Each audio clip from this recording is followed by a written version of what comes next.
Ako po si Paulo Daet, Sable Operator ng LCC Legazpi. Nag-run ng machine ng 6 days na may total of 14 meters. Printer head clean. Nozzle check.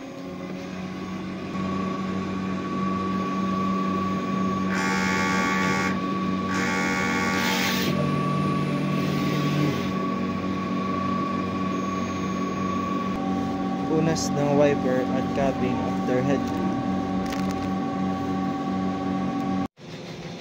Ink system ay tama lang. Weekly waste tank disposal every Wednesday.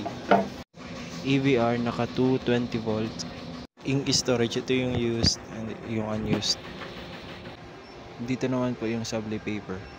Monitoring ng cyan, magenta, yellow, black, and yung Sable roll. Sable daily output monitoring. Printer daily checklist.